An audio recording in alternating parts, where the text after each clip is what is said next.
मिटे सब सत्य किसी ने जाना। कहते हैं कि संसार के इस रहस्य को खोजने के लिए न जाने कितने लोगों ने अथक परिश्रम किया, परंतु क्या वो इस सत्य को जान पाए, अर्थात नहीं जान पाए। फिर कहते नादान वही है हाय यहाँ पर दाना। जो नादान का तात्पर्य मूर्ख, और दाना शब्द का प्रयोग यहाँ पर बुद्धिमानों के लिए किया है। करे कि जो लोग ये समझते हैं कि हम बुद्धिमान हैं, वही यहाँ पर सबसे बड़े मूर्ख हैं, क्योंकि जिस रहस्य को हम कोई खोज नहीं सकता है, उस रहस्य को खोजने में अपना समय बर्बाद करना कवि को मूर्खता लगती है। तो वही कहते हैं कि वो लोग नादान है जो जानते हैं, जो सोचते हैं कि वो इस संसार की वास्तविकता को खोज लेंगे, इस संसार की वास्तविकता का पता लगा लेंगे, वो लोग मूर्ख है। कहते फिर मूढ़ न ये जग जो इस पर, मूढ़ न क्या जग जो इस पर भी सीखे। करे फिर क्या ये संसार मूर्ख नहीं है, जो जिस ज्ञान को हम प्राप्त ही नहीं कर सकते, उस ज्ञान को प्राप्त करने की तरफ प्रयासरत है। जिस ज्ञान को हम नहीं प्राप्त कर सकते, उस ज्ञान की खोज में निरंतर भटकने की क्या आवश्यकता है। अर्थात कवि के हिसाब से उस ज्ञान को प्राप्त करने का हमें प्रयास नहीं करना। फिर मूढ़ न, कवि ने इस संसार को मूढ़ की संज्ञा दी है। मूढ़ अर्थात मूर्ख। कहते हैं कि ये जो इस पर भी सीखे, इस संसार के रहस्य को जानने के लिए लोग अनादिकाल से प्रयासरत हैं। कवि को उनका यह प्रयास मूर्खतापूर्ण लगता है और वो कहते हैं कि हमें इस संसार के बारे में खोजने का प्रयास करना ही नहीं चाहिए, क्योंकि और फिर आगे क्या कहते हैं, देखिए, मैं सीख रहा हूँ सीखा ज्ञान भुलाना। कवि कहता है कि मेरे अंदर तो जो ज्ञान है भी, मैं उसको भी भूल जाना चाहिए। मैं सीख रहा हूँ सीखा ज्ञान भुलाना। मैंने जो ज्ञान प्राप्त किया है अभी तक, इस ज्ञान को भी मैं भूल जाना चाहता हूँ। कहते मैं और जगह और कहाँ का नाता। यहाँ पर बच्चों और शब्द 3 बार प्रयुक्त हुआ है। एक और शब्द मैं की भिन्न प्रकृति के लिए है, मैं और जगह और एक और जो है वो संसार की प्रकृति के लिए। व्यक्ति अलग है, संसार अलग है। और तीसरा और जो है वो योजक के रूप में प्रयुक्त हुआ है। यहाँ पर आपको इस कविता से संबंधित प्रश्नों में ये प्रश्न बार बार पूछे जाते हैं कि प्रस्तुत पंक्तियों में और शब्द की पुनरावृत्ति 3 बार हुई है और किन अर्थों में हुई है। तो एक और का तात्पर्य मैं से है, एक और का संबंधित संसार से है और एक और शब्द योजक के रूप में प्रयुक्त हुआ है। कहते मैं और जग और कहाँ का नाता। कहते मैं अलग हूँ और संसार अलग है, यानी हम दोनों के रास्ते अलग हैं, दोनों में कहीं कोई मेल नहीं है, कोई तादात्म्य नहीं है, कोई संपर्क नहीं है, कोई संबंध नहीं है। कहते मैं और जगह और कहाँ का नाता। मेरा और इस संसार का कोई संबंध नहीं है, कोई संपर्क नहीं है, दोनों की रीति नीति अलग है, दोनों के रास्ते अलग हैं। मैं बना कितने जग रोज मिटाता। बना पुनरुक्ति प्रकाश अलंकार। कहते कवि कहता है कि मैं अपनी कल्पनाओं में असंख्य संसार का निर्माण प्रतिदिन करता हूँ और अपनी कविता पूर्ण होने के बाद उसको मिटा देता। मैं बना कितने जग रोज मिटाता। मैं अपनी कल्पनाओं में असंख्य संसार का निर्माण करता हूँ और उसके पश्चात उसको मिटा देता हूँ। जग जिस पृथ्वी पर जोड़ा करता वैभव। बच्चों, वैभव का तात्पर्य धन, संपत्ति, मान, प्रतिष्ठा, पद। कभी कोई इन सब चीजों की चाह नहीं करते। संसार के लोग स्वयं और संसार को अलग अलग प्रदर्शित करने के लिए ये सारे तथ्यों को कवि रख रहा है।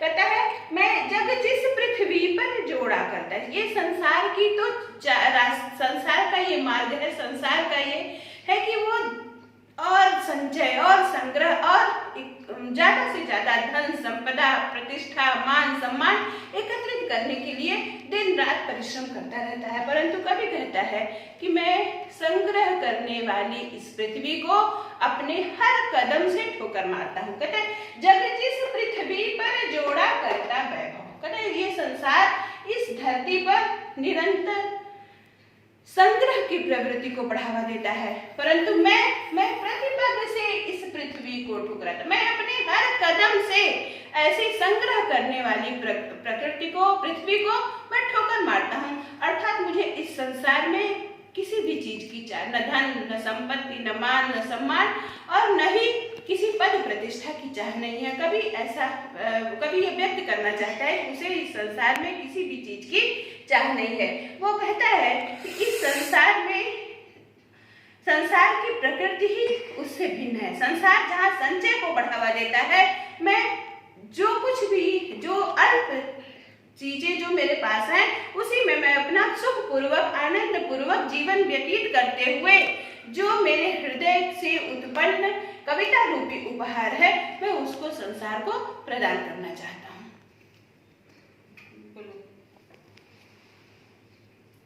मैं निज रोदन में राग लिए फिरता हूँ, शीतल वाणी में आग लिए फिरता हूँ, हो जिस पर भूपों के प्रासाद निछावर, मैं वह खंडहर का भाग लिए फिरता हूँ।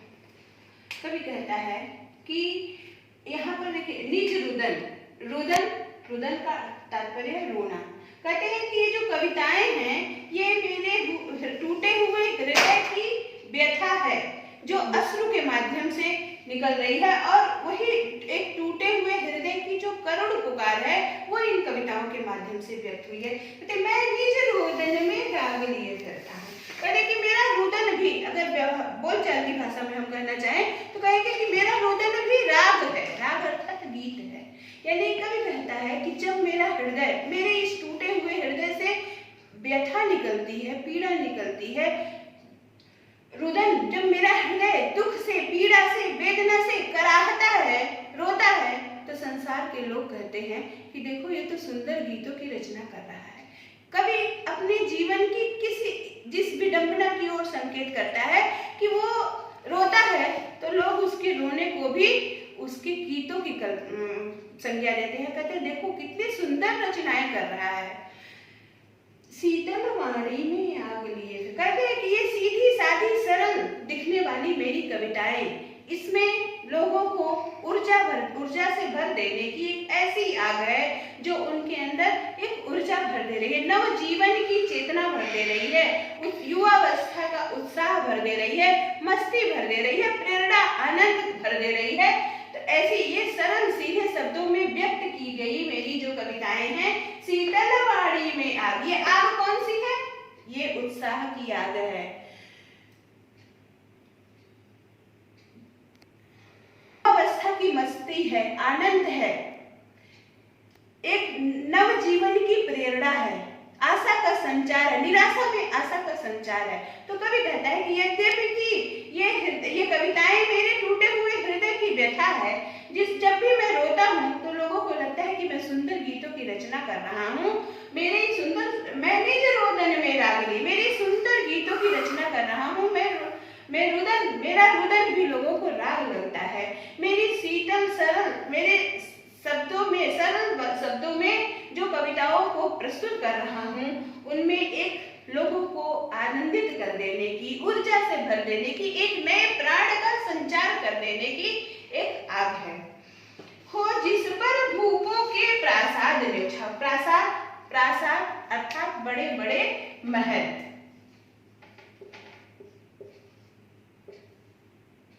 बच्चों, प्रसाद और प्रासाद दोनों शब्दों में बहुत मूलभूत अंतर है। प्रसाद आप समझते हैं, जैसे आप बोलचाल की भाषा में ईश्वर का प्रसाद। प्रासाद का तात्पर्य होता है किसी राजा का महल। हो जिस पर भूपों के प्रासाद निछावर, कवि कहता है मैं वह खंडहर का भाग लिए फिरता हूँ। कवि ने स्वयं की तुलना एक खंडहर से की है। अब आप कल्पना करिए कि कवि ने स्वयं की तुलना खंडहर से क्यों की है। कवि चूंकि उसे व्यक्तिगत प्रेम में निराशा की प्राप्ति हुई है, इसलिए उसने अपने हृदय की, उसके टूटे हुए हृदय से ये गीत निकल रहे हैं, इसलिए उसने अपने हृदय की तुलना खंडहर से किया। कहती है मैं वह खंडहर का भाग करे कि मेरे हृदय, कवि का हृदय जो है वो खंडहर है, और करे उन खंडहरों से वो जो सुंदर गीत निकल रहे हैं, उन गीतों पर, ये लास्ट की पंक्ति का अर्थ पहले और दूसरी पंक्ति का अर्थ बाद में होगा। कहते हैं कि मैं वह खंडहर का भाग लिए फिरता, मैं वह खंडहर हूँ जिस पर राजाओं के बड़े से बड़े महलों का सुख आनंद जा सकता है। अब बच्चों आप समझिए किस सेंस में कवि ने महलों में निहित आनंद को निछावर करने की बात कही है। राजा के महलों में तो असीमित सुख होता है, परम वैभव होता है, लेकिन कवि ने क्या कहा, किसी भी राजा का महल भवन यद्यपि कि वो सभी सुख संसाधनों से पूरित होने के बाद भी एक निश्चित काल अवधि के बाद उसका क्षरण संभव है, परंतु साहित्य एक कवि के हृदय से निकली हुई कविता, चाहे वो कविता के रूप में हो, कहानी के रूप में हो, उपन्यास या किसी भी विधा में उस कवि ने अपनी लेखनी चलाई हो, वो अनादिकाल तक अपने अंदर निहित आनंद से जनमानस के आनंदित करता रहता है। उदाहरण के लिए इन मैं रोया इसको तुम कहते हो गाना, मैं फूट पड़ा तुम कहते छंद बनाना, क्यों कवि कहकर संसार मुझे अपनाए, मैं दुनिया का हूँ एक नया दीवाना। बच्चों, जैसा कि आप लोग आगे की पंक्तियों में पढ़ चुके हैं कि कवि इस संसार से विरक्ति का भाव रखता है, वो इस संसार से कुछ भी लेना देना नहीं चाहता। वो कहता है ना, मैं और जगह और कहाँ का नाता, यानी मैं और इस संसार दोनों की प्रकृति अलग है। संसार जहाँ इस पृथ्वी पर वैभव समृद्धि को इकट्ठा करना चाहता है, कवि कहता है मैं प्रति पग से उस पृथ्वी को ठुकराता, और कवि जो है प्रत्येक पग से उस धरती को ठोकर मारता है। तो उसी भाव को आगे बढ़ाते हुए कहता है कवि, मैं रोया इसको तुम कहते हो गाना। कहता है कि जब मेरा हृदय रोता है, दुख पीड़ा वेदना से कराहता है, तो लोग समझते हैं, संसार के लोग समझते हैं कि मैं सुंदर गीतों की रचना कर रहा हूँ। मैं फूट पड़ा तुम कहते छंद बनाना, मैं फूट फूट करके रोता हूँ, यानी मेरा हृदय जो है जब वेदना से कराहता है, तो लोग कहते हैं कि मैं सुंदर छंदों की रचना कर रहा हूँ। क्यों कवि कहकर संसार मुझे अपनाए, मैं दुनिया का हूँ एक नया। कवि जो है वो किसी भी प्रकार की प्रसिद्धि और ख्याति नहीं प्राप्त करना चाहता, वो तो अपने आप को कवि भी नहीं कहलाना चाहता है। कवि कहता है क्यों कवि कहकर संसार मुझे अपनाए, लोग क्यों मुझे कवि कह रहे हैं, मैं तो कवि कहला करके एक सम्मान और प्रतिष्ठा भी नहीं प्राप्त करना चाहता। कहकर संसार मुझे अपनाए, कहते कि क्यों ये संसार मुझे क्यों कवि कहता है, मैं कवि कहलवाना नहीं चाहता, मैं किसी भी प्रकार मान सम्मान प्रतिष्ठा को प्राप्त नहीं करना चाहता, मैं दुनिया का हूँ एक नया दीवाना। कहते हैं कि मैं तो इस दुनिया का एक पागल प्रेमी हूँ, मैं बस इस दुनिया में सबको सर्वत्र प्रेम बांटना चाहता हूँ, मैं सदैव कुछ देना चाहता हूँ, उसके बदले में किसी भी प्रकार की कोई भी मूल्य मुझे प्राप्त हो इसकी मैं अपेक्षा नहीं करता। कब इस प्रकार इन पंक्तियों में कभी किसी भी प्रकार के मान सम्मान या प्रतिष्ठा की प्राप्ति से इनकार करता है। वो कहता है कि मुझे किसी भी प्रकार के सम्मान की आवश्यकता नहीं है, मुझे इस संसार के लोग कभी भी कह करके जो सम्मान देना चाहते हैं वो सम्मान भी मुझे नहीं चाहिए। मैं इस संसार का एक मुग्ध पागल प्रेमी कहलाना चाहता हूँ, एक ऐसा प्रेमी जो निस्वार्थ भाव से संपूर्ण मानवता में प्रेम बांटना चाहता है। कहते मैं दीवानों का वेश लिए फिरता, कहते मैं तो इस धरती का, इस वसुधा का एक ऐसा दीवाना हूँ जिसकी कविताएं, जो अपनी कविताओं के माध्यम से इस सृष्टि में व्याप्त प्रेम को अनुभव कराना चाहता हूँ। कवि कहता है कि जिस प्रेम की अतृप्ति से मुझे जो वेदना मुझे प्राप्त हुई है, मैं नहीं चाहता कि सृष्टि का कोई भी प्राणी उस वेदना को, उस पीड़ा को अनुभव करे। कहते मैं मादकता निःशेष ली, कहते हैं कि जिस प्रकार शराब में एक मस्ती होती है, मदिरा में एक मस्ती होती है, उसी प्रकार मेरी कविताओं में एक मादकता है, एक मस्ती है, एक उत्साह है, एक आनंद है, निःशेष अर्थात कभी न समाप्त होने वाली। मेरी कविताओं में कभी समाप्त न होने वाला आनंद है, उत्साह है, उन्माद है, मस्ती है, जिसको सुनकर जग मैं निज रोदन में राग लिए फिरता हूँ। कवि हरिवंश राय बच्चन जी ने अपनी कविताओं में जो रुदन है उसको राग की संज्ञा दी है। कवि कहता है कि कवि मेरी जो कविताएं हैं ये मेरे हृदय की मौन मूक व्यथा है। इन मौन मूक व्यथा को ये संसार जो है राग की संज्ञा देता है, राग अर्थात गीत की संज्ञा देता है। कहता है मैं निज रुदन में राग लिए, मेरा रुदन भी लोगों को गीत लगता है, गाना लगता है। तो कवि अपने हृदय की इस विडंबना का, अपने हृदय की इस व्यथा को चित्रित करते हुए कहता है कि ये मेरी कैसी विडंबना है, जब मेरा हृदय दुख से, पीड़ा से, वेदना से कराहता रहता है। तो ऐसी स्थिति में दुनिया वाले मुझे सांत्वना देने के स्थान पर मुझे मेरे रुदन को भी राग समझते हैं और गीत कहते हैं, और लोग कहते हैं कि मैं तो सुंदर गीतों की रचना कर रहा हूँ। और इस प्रकार मेरे हृदय की व्यथा और भी अधिक बढ़ जाती है।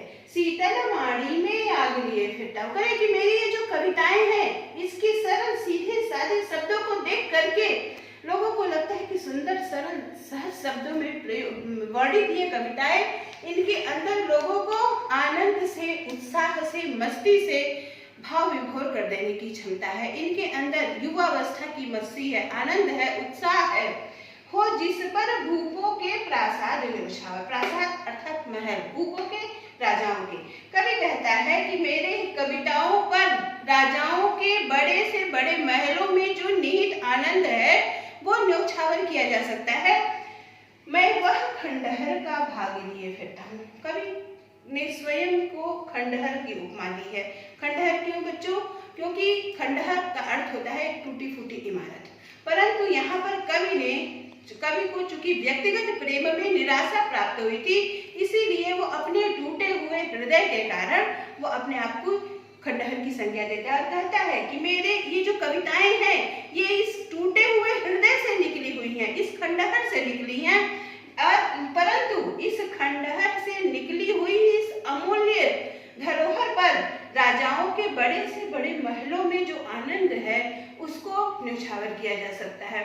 बच्चों, इन दो पंक्तियों की विशिष्टता की तरफ संकेत करते हुए मैं आपको बताना चाहूंगी कि क्यों कवि ने अपनी कविताओं पर राजाओं के बड़े से बड़े महलों में निहित आनंद को न्यौछावर किया है।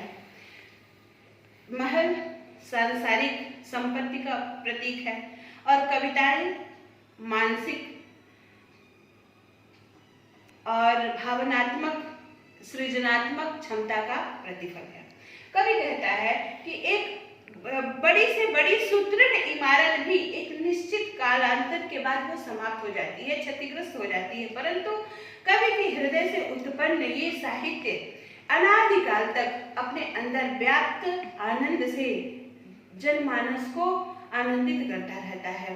एक उदाहरण के द्वारा मैं अपनी बात की पुष्टि करूंगी कि आप, जैसा कि आप सभी जानते हैं, रामचरितमानस एक ऐसा जन सामान्य के लोकग्राही एक ऐसा महाकाव्य है जिसकी रचना 16वीं शताब्दी में हुई थी। आज 16वीं शताब्दी से लेकर के आज हम 21वीं शताब्दी में प्रवेश कर चुके हैं, लेकिन उस काव्य की महत्ता में तनिक भी कमी नहीं आई है।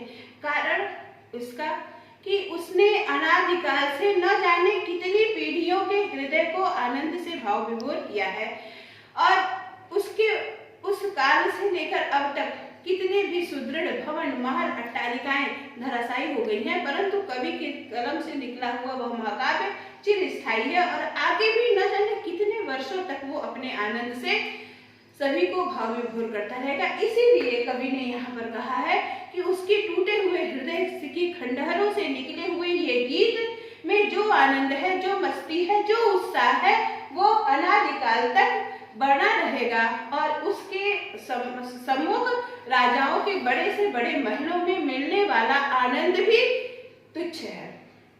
इस प्रकार बच्चों 10 पैराग्राफ में जो आत्म परिचय की कविता जो है मैंने आपको पढ़ाने का प्रयास किया। अगर इसमें कहीं भी आपको समझ में नहीं आया होगा तो आप अपने ग्रुप में प्रश्नों के माध्यम से उससे पूछ सकते हैं। मैं उन प्रश्नों के उत्तर पुनः अगले वीडियो में देने का प्रयास करूंगी। इस पूरे पैराग्राफ को ले पूरी कविता के भाव सौंदर्य और शिल्प सौंदर्य पर प्रकाश है, क्योंकि परीक्षा में की दृष्टि से इसके शिल्पगत सौंदर्य पर भी हमें चर्चा करनी चाहिए। तो हम शिल्प सौंदर्य की दृष्टि से कुछ चीजों पर हम प्रकाश डालना चाहेंगे।